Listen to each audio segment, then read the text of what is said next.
Bonjour à tous, chers élèves de première année. Aujourd'hui, nous avons une question du livre Notions élémentaires. Pour quelle valeur de A l'équation suivante a-t-elle exactement une solution? Cette équation, on a l'habitude de la résoudre avec un égal 0 de l'autre côté. Donc, premièrement, on rapatrie le x. Ensuite, comme c'est une équation du degré 2, on veut voir le degré 2, le degré 1 et le degré constant. Devant le degré 2, on n'a rien sous-entendu A. Le degré 1 est mis en évidence, donc le B c'est A-1 et la constante, le C c'est le 3. On va donc penser avec une solution à la formule du discriminant. Quand on a quelque chose de la forme ax carré plus bx plus c égale 0, on calcule le delta et on a une formule qui donne deux solutions selon si le delta est positif. On va avoir deux solutions puisque la racine d'un nombre positif existe. Si delta égale à 0, la racine donnera 0, donc on n'aura qu'une seule solution. Et si on a un nombre négatif, on n'aura pas de solution réelle à notre exercice. Donc voilà la formule qu'on va utiliser.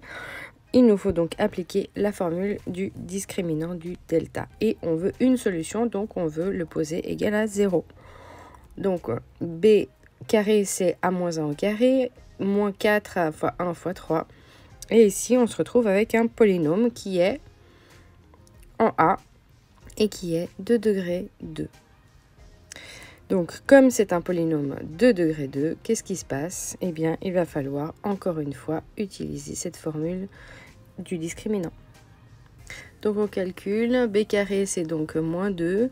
4 fois A, le 1, et C, c'est donc moins 11. Et on va trouver donc un delta positif, 48. Et cette fois-ci, on sait qu'on aura donc deux possibilités. Et ces deux possibilités, c'est avec de nouveau la formule qu'on va les calculer. Donc, c'est pas x1 et x2, c'est a1 et a2. Et donc, on aura moins b, donc moins 2, plus ou moins la racine de 48 sur 2 fois 1, donc sur 2. On va pouvoir simplifier 48 et l'écrire, puisque ça se simplifie en 4 fois racine de 3. Et donc, on aura 1 plus ou moins racine de 3 fois 2. Donc, ces valeurs de A nous permettent d'avoir un delta égal à 0 qui va permettre, donc, ce delta égal à 0, d'avoir une seule solution à l'équation du départ. Donc, deux possibilités pour A pour que l'équation en X ait une seule solution. Belle révision à tous!